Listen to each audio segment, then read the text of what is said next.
नमस्कार, very good morning. आप देख रहे हैं फिट इंडिया का सुपर हिट बुलेटिन। आपके साथ मैं हूं दीपिका यादव। नमस्कार, गुड मॉर्निंग। आप सबके साथ में मैं हूं साक्षी मिश्रा। तो आज यहाँ शिवाजी पार्क से हम आप तक पहुंचाएंगे देश और दुनिया की हर बड़ी और जरूरी खबरें। तो आप बने रहिए हमारे साथ। देश और दुनिया की हर खबर मुंबई से आपको बताएंगे, वो भी फटाफट अंदाज में।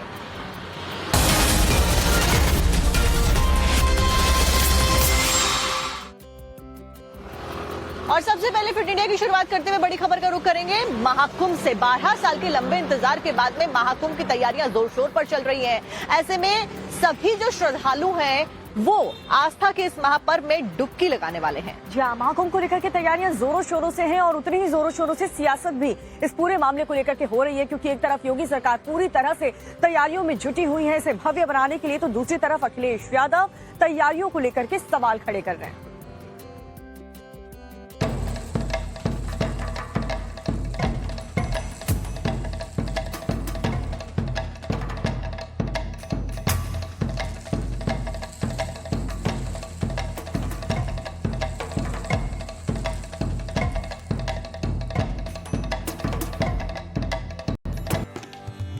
ठीक 17 दिन बाद महाकुंभ का होगा आगाज। 13 जनवरी 2025 का है करोड़ों श्रद्धालुओं को बेसब्री से इंतजार। करीब 50 करोड़ श्रद्धालुओं का समागम होने वाला है, लिहाजा तैयारी भी उसी स्तर की हो रही है। इस बार महाकुंभ में तरह तरह की तकनीक देखने को मिलेगी, यानी सनातन और साइंस का अद्भुत महासंगम देखने को मिलेगा। महाकुंभ को भव्य और दिव्य बनाने के लिए मोदी योगी ने विशेष तैयारी की है। कुंभ में ऐसा पहली बार हो रहा है जब अंडर वाटर सेफ्टी के लिए अंडर वाटर ड्रोन चलाया जाएगा। पानी के अंदर ये ड्रोन निगरानी के लिए लगाया गया ताकि किसी तरह के आतंकी हमले और आपराधिक गतिविधियों पर नजर रखी जा सके। ये ड्रोन सोनार साउंड नेविगेशन तकनीक पर काम करता है, यानी ये पानी के अंदर अलग अलग आवाज को सुनकर उस जगह पर पहुंच जाता है और इसकी real time video control room तक भेजता है। सरकार का पूरा फोकस महाकुंभ क्षेत्र में श्रद्धालुओं की सुरक्षा व्यवस्था पर है। यही वजह है कि योगी सरकार के अफसर एक्शन में हैं। यूपी के ADG law and order Amitabh Yash ने खुद प्रयागराज पहुंचकर जल मार्ग के जरिए सुरक्षा व्यवस्था का जायजा लिया। अमिताभ यश की ये तस्वीरें बताने के लिए काफी हैं कि योगी सरकार इसमें कोई कोताही नहीं बरत रही है। थ्रेट्स हमेशा कुंभ में आते रहे हैं और उसको यूपी पुलिस डील करती रही है। ये बात सही है कि इस बार थोड़ा हाइटेंड सिक्योरिटी रिस्क है, खास करके जो अभी रिसेंट घटनाएं हुई हैं और रिसेंट थ्रेट्स मिले हैं, उसके लिए पूरी तैयारी एटीएस और एसटीएफ द्वारा की जा रही है। चप्पे चप्पे पर निगरानी के लिए हाईटेक व्यवस्था की गई है ताकि किसी भी आपात स्थिति से निपटा जा सके। लेकिन इस बीच इन तमाम तैयारियों पर राजनीति भी हाई लेवल पर हो रही है। ऐसे समय में जब महाकुंभ की तैयारी फाइनल स्टेज पर है, तब समाजवादी पार्टी के मुखिया अखिलेश यादव तैयारियों को लेकर तंज कस रहे हैं। एक वीडियो सोशल मीडिया पर पोस्ट करते हुए यादव ने लिखा, देखो भाजपा सरकार के अचंभे, बिना तार के खंभे। समाजवादियों ने तो पहले ही एक गाने में कहा था कि बिना बिजली के खड़ा है खंभा। भाजपा राज में ये कोई गाना अफसाना नहीं बल्कि 100% सत्य है। अखिलेश का ये पोस्ट सोशल मीडिया पर आते ही सनसनी मच गई, लेकिन अब सोशल मीडिया पर ही अखिलेश को लोग घेरने में जुट गए हैं। अखिलेश यादव की मंशा पर सवाल उठा रहे हैं। एक यूजर ने यहां तक कह दिया है कि माननीय नेताजी पहले खंभे लगते हैं, फिर खंभों पर तार बिछाया जाता है। ऑस्ट्रेलिया से की गई आपकी पढ़ाई आज व्यर्थ हो गई है। दरअसल इस बार महाकुंभ के लिए प्रयागराज में विशेष तैयारी की गई है, लेकिन ये सियासत है कि जो जाती नहीं है। जिस बिजली व्यवस्था को लेकर अखिलेश सवाल कर रहे हैं, तो बता दें कि इस बार महाकुंभ में 24 घंटे बिजली सप्लाई का टारगेट रखा गया है। इसके लिए मेला इलाके में 400 केवीए के 85 सब स्टेशन बनाए जा रहे हैं। इसके अलावा 250 केवीए के 14 सब स्टेशन भी बनाए जा रहे हैं। मेला क्षेत्र में अब लगभग 48,000 एलईडी स्ट्रीट लाइट लगाई जा चुकी है। साफ है कि सनातन के इस महापर्व को राजनीति से दूर रखने की जरूरत है, नहीं तो श्रद्धालुओं के बीच में कंफ्यूजन बढ़ेगा और इसका सीधा असर व्यवस्था पर पड़ेगा। तैयारी और उसको लेकर हो रही सियासत के बीच कुंभ क्षेत्र में लगा एक पोस्टर भी सुर्खियों में है। रामनंदाचार्य नरेंद्राचार्य नाम के संत की तरफ से लगाए गए इस पोस्टर पर स्लोगन लिखा है, डरेंगे तो मरेंगे। ये नारा यूपी के सीएम योगी के बटेंगे तो कटेंगे वाले स्लोगन की तर्ज पर बनाया गया है। जाहिर है हिंदुत्व की राजनीति करने वाले महाकुंभ के दौरान इस नारे को बुलंद करने में कोई कोर कसर नहीं छोड़ेंगे।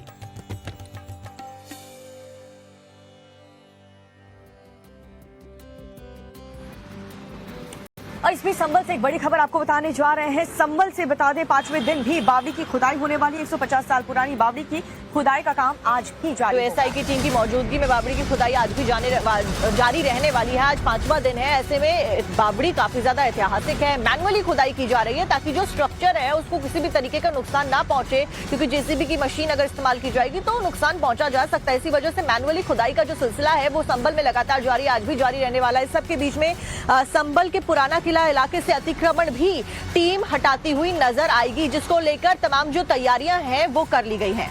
आपको बता दें संभल में आज 5वें दिन क्या कुछ होने वाला है, किस तरीके से ये एसआई की टीम आज के दिन भी वहां पर काम करने वाली है, डिटेल रिपोर्ट आपको दिखाते हैं। संभल के चौंदौसी में बावड़ी की खुदाई का आज 5वां दिन है। स्थानीय प्रशासन के साथ मिलकर एसआई की टीम लगातार इस इलाके में खुदाई कर रही है, जिसके बाद बावड़ी का रहस्य परत दर परत खुलने लगा है। इस खुदाई के बाद बावड़ी का ऊपरी मंजिल साफ नजर आने लगा और वहां लाल पत्थर का फर्श दिखाई देने लगा है। बुधवार को एसआई की टीम ने फर्श से मिट्टी हटवाकर जांच पड़ताल की। ये बिल्कुल इसी तरीके से साफ कर दिया गया है। ये सीढ़ी नीचे बावड़ी की तरफ जाती है और जब शुरुआत में ये बावड़ी मिला था तब ये पूरे तरीके से मलबा जमा हुआ था, यहाँ पे मिट्टी का ढेर लगा हुआ था, लेकिन अब देखिए इसको काट दिया गया है, हटा दिया गया है और यहाँ पर अब देखिए जो सीढ़ियां हैं वो बिल्कुल नीचे की तरफ जा रही है। देखिए ये जो सीढ़ी है लगभग 10 से 12 सीढ़ियां जो है वो अभी क्लियर कर दी गई हैं और अब धीरे धीरे करके जो आगे की जो खुदाई है वो देखिए यहाँ पर की जा रही है। ये दोनों तरफ का जो बावड़ी का रास्ता है, यहाँ अगर आप देखेंगे तो इस तरफ जो मिट्टी है वो जमी है, लेकिन जो दूसरी तरफ है यहाँ अगर आप देखिएगा तो ये देखिए तस्वीरों में ये आपको जो है वो थोड़ा साफ नजर आएगा। ये थोड़ा क्लियर कर दिया गया है और यहाँ से जो खुदाई है वो की जा रही है। नीचे आप देखेंगे तो ये लगभग 10 से 12 फीट की जो खुदाई है वो अंदर अभी हो चुकी है और लगातार जो अंदर से मिट्टी निकालने का काम है वो किया जा रहा है। संभल के चौंदौसी में मुस्लिम बहुल मोहल्ला लक्ष्मणगंज में खाली प्लॉट में मिली बावड़ी की फर्श से लेंटर की ऊंचाई करीब 10.5 फीट बताई जा रही है। बताया जा रहा है कि ऊपरी मंजिल के नीचे एक और मंजिल है और उसके नीचे कुआं है, जिसके चारों ओर सीढ़ियां बनी हैं। कई सारी बातें इस बावड़ी को लेकर सामने आ रही हैं, लेकिन जब तक खुदाई पूरी नहीं होती तब तक बावड़ी के रियल स्ट्रक्चर के बारे में कुछ नहीं कहा जा सकता। लेकर कई सारी बातें कही जा रही हैं। कुछ कह रहे हैं कि ये सुरंग की तरह बाहर निकलेगा, कुछ कह रहे हैं कि ये बरामदा की तरह है जैसे बावड़ी होता है, कुछ कह रहे हैं कि इसके नीचे जो है वो किस तरीके से समझिए कि आप जो है कुछ दबा हुआ है जो कि खजाना जो है वो निकलेगा यहाँ से। तो कई सारी बातें निकल के सामने आ रही है इस बावड़ी को लेकर, लेकिन बावड़ी की असलियत क्या है, बावड़ी कैसा दिखता है, कितना मंजिला है और आखिर अंदर क्या है, ये तभी साफ हो पाएगा जब पूरे तरीके से इसकी खुदाई हो पाएगी। और यही कारण है कि देखिए लगातार जो खुदाई है वो की जा रही है और यहाँ अगर आप देखेंगे तो आप जमीनी स्तर पर जो सतह है उसको क्लियर कर दिया गया है और लगभग जो पहला मंजिल है उसको यहाँ पर क्लियर किया गया है। अभी बताया जा रहा है कि 2 मंजिल और है और इसके नीचे यहाँ पर कूप है। तो ऐसे में जो खुदाई की प्रक्रिया है वो लगातार जारी है। करीब 100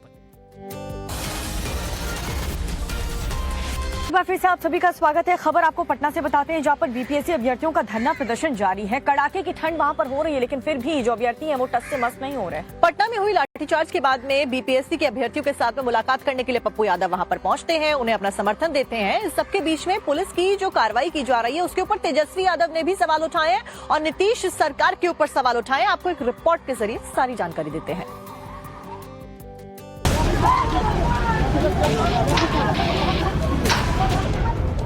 आओ देखा न ताओ, बस दे दनादन शुरू हो गया। स्टूडेंट प्रोटेस्ट कर रहे थे, लेकिन पुलिस उन्हें रोक रही थी। बात जब नहीं बनी तो पुलिस ने लाठीचार्ज कर दिया। लाठीचार्ज की हैरान करने वाली ये तस्वीर बिहार की राजधानी पटना की है, जहां बीपीएससी कार्यालय का घेराव करने पहुंचे छात्रों को पुलिस ने दौड़ा दौड़ा कर पीटा।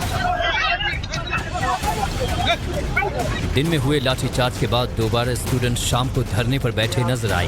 प्रदर्शनकारी छात्र पटना के गर्दनी बाग में धरने पर बैठे हैं। इस बीच बीपीएससी स्टूडेंट्स को निर्दलीय सांसद पप्पू यादव का साथ मिला है और वो भी इनके सुर में सुर मिलाते हुए समर्थन करने पहुंच गए।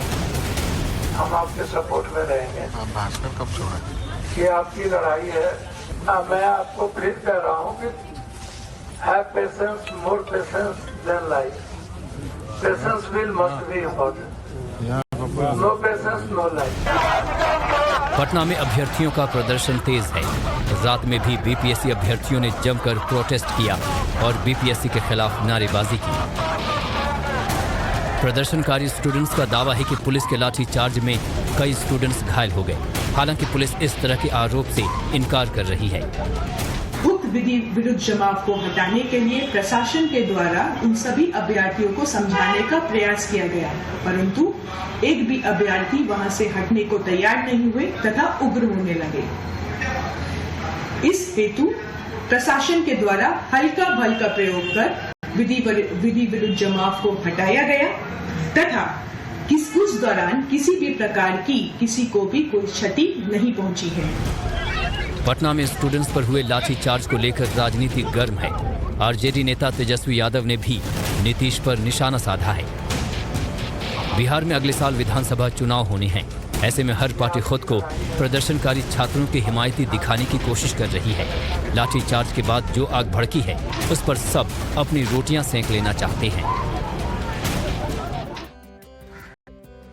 अगली खबर यूपी की राजधानी लखनऊ से आपको बताने जा रहे हैं, जहां पर दिलकुशा कॉम्प्लेक्स पर विवाद काफी ज्यादा बढ़ चुका है। कॉम्प्लेक्स के नीचे 150 साल पुराना मंदिर का अब दावा किया जा रहा है और इसी को लेकर लगातार जो कई सारी बातें हैं वो करी जा रही है। तो इस वक्त की बड़ी जानकारी है, मंदिर की जमीन पर कॉम्प्लेक्स बनाने का आरोप है। कॉम्प्लेक्स के नीचे अभी भी शिवालय मौजूद है। 30 साल पहले अवैध कॉम्प्लेक्स बनाने का आरोप है कि शिवालय के ऊपर 30 साल पहले अवैध तरीके से कॉम्प्लेक्स को बना दिया गया था। ये गंभीर आरोप अब लोगों के द्वारा लगाए जा रहे हैं और दावा किया जा रहा है कि यहाँ पर मंदिर मौजूद था लेकिन वहां पर कॉम्प्लेक्स बना दिया गया। अब यहाँ पर जानकारी मिल रही है, कॉम्प्लेक्स के नीचे 150 साल पुराना मंदिर होने का दावा किया जा रहा है, लेकिन इसके पीछे की हकीकत क्या है, लोगों का दावा क्या है, इस रिपोर्ट में देखिए।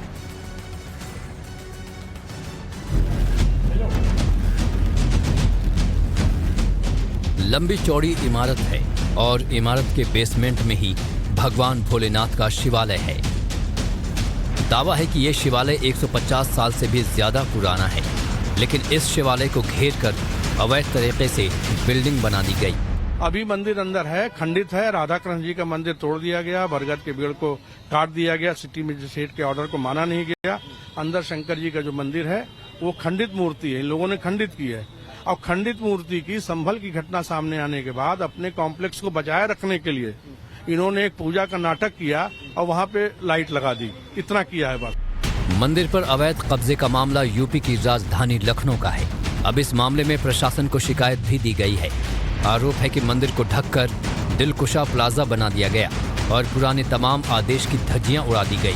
कोर्ट का ऑर्डर है, इसमें साफ साफ लिखा हुआ है कि मंदिर को और पेड़ों को संरक्षित किया जाए और सुरक्षित किया जाए। और सिटी मजिस्ट्रेट कोर्ट के ऑर्डर का अनुपालन नहीं किया गया। ये आदेश जो है 1993 का है। हाँ, 1993 का। अब आप इस समझ लीजिए कि उस समय की सरकार ऐसी थी हिंदू विरोधी, जिसने ये नारा दिया कि मिले मुलायम काशीराम हवा में उड़ गए। दरअसल जिस मंदिर के बारे में दावा किया जा रहा है वो लखनऊ विधानसभा से महज 500 मीटर की दूरी पर राणा प्रताप चौराहे पर है। मंदिर पक्ष के दावे के बाद टाइम्स नाउ नव भारत संवाददाता विनोद मिश्रा कॉम्प्लेक्स में पहुंचे और वहां जाकर मंदिर का हाल देखा। दावा किया जा रहा है कि ये मंदिर जो है, इस मंदिर पर अवैध कब्जा किया गया है। ये मंदिर के ऊपर एक जो है वो कॉम्प्लेक्स बनाया गया। आपको दिखाया कि ये मंदिर है, एक पुराना जो है प्राचीन शिवलिंग है। इस पर बकायदा पूजा पाठ भी हुई है, इस पर फूल भी चढ़ाए गए हैं। और ये पूरा मंदिर जो है, आप इसको जो लोग यहाँ के हैं उनका कहना है कि इसको जो है रेनोवेशन हुआ। जो ये हिस्सा है ये प्राचीन मंदिर का हिस्सा है, बाकी जो हिस्सा है आगे का ये नया कंस्ट्रक्शन है। इसको नया कंस्ट्रक्शन पर किया गया और इसी मंदिर को लेकर ये दावा किया जा रहा है कि ये जो मंदिर है इस पर अवैध कब्जा करके। मंदिर पक्ष का दावा है कि साल 1993-94 में एक राजनीतिक दल से जुड़े डॉक्टर शाहिद ने मंदिर पर अवैध कब्जा कर लिया और सरकारी संरक्षण में बिना नक्शा पास कराए मंदिर की जमीन पर अवैध शॉपिंग कॉम्प्लेक्स और दुकानें बनवा ली। हालांकि कॉम्प्लेक्स से जुड़े लोग कहते हैं कि मंदिर को किसी तरह से नुकसान नहीं पहुंचाया गया है और यहां विधिवत पूजा होती है। ऑब्जेक्शन करने वाले यहां पर जल नहीं चढ़ाने आते हैं। और यहाँ पर बाकायदा शिवरात्रि में पूजा होती है। बिल्डिंग जो लैंडलॉर्ड हैं वो अपना सहयोग करते हैं, हम लोग सहयोग करते हैं। इसकी जो अवस्था है वो सामने दिख रही है। अगर कॉम्प्लेक्स बन भी गया है तो मंदिर का कुछ नहीं हुआ, मंदिर और उससे ज्यादा बेहतर हो गया है। हम लोगों के पास पुरानी फोटोएं हैं कई सालों से पूजा अर्चना करते हुए, तो मैं स्वयं ब्राह्मण हूँ।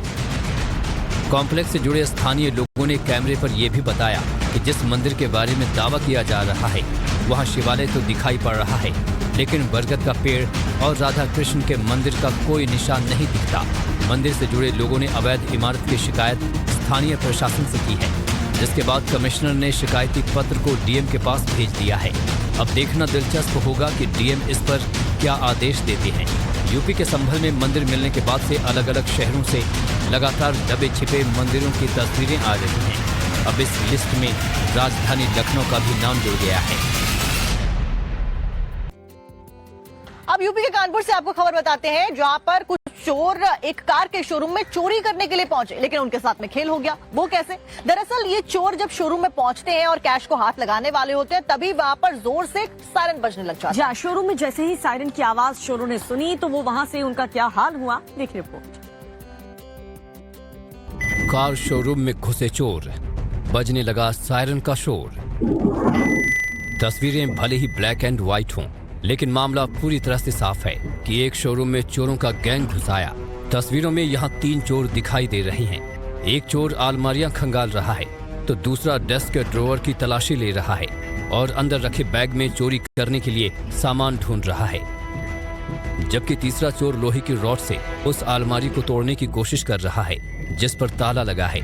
चोरी करने वाले इस गैंग का चौथा साथी केबिन के बाहर दरवाजे के पास ही खड़ा है। शोरूम के अकाउंट सेक्शन में घुसे चोरों ने वहां एक एक कर सभी अलमारियां और लॉकर को तलाशा। चोरों को लगा कि शोरूम में उनके हाथ लाखों रुपए लगेंगे, लेकिन इसी बीच चोर दफ्तर में लगा सायरन की रडार में आ गए और सायरन बजने लगा। सायरन के बजते ही चोरों का गैंग घबरा गया और पीछे के रास्ते से भाग निकला। शोरूम में चोरों को कुछ भी हाथ नहीं लगा। ये पूरी वारदात दफ्तर में लगे सीसीटीवी में कैद हो गई। अगले दिन शोरूम मैनेजर पहुंचे तो जांच के बाद कुछ भी चोरी नहीं होने की बात कही। पुलिस मामले की जांच में जुटी है। बताया जा रहा है कि चोर का ये गैंग शोरूम में पीछे के रास्ते से एक फार्म हाउस में दाखिल हुआ और पेड़ की मदद से शोरूम की बाउंड्री पर चढ़कर अंदर आ गया। तस्वीरें कानपुर के महाराजपुर स्थित हुंडई के कार शोरूम की हैं, जहां चोरों ने दूसरी बार धावा बोला। इसी शोरूम में पिछले साल भी चोरी हुई थी और उस वक्त बदमाशों ने लाखों के कैश पर हाथ साफ कर दिया था।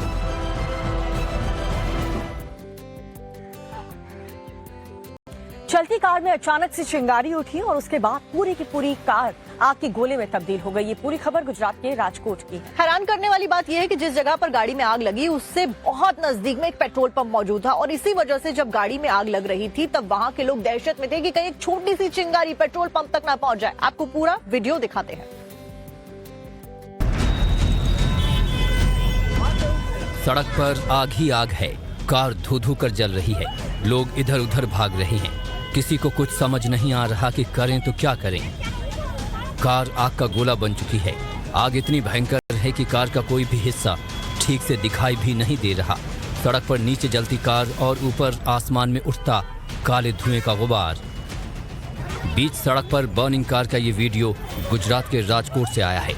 यहाँ मार्केट यार्ड के पास सर्विस रोड पर एक सेंट्रो कार में अचानक आग लग गई।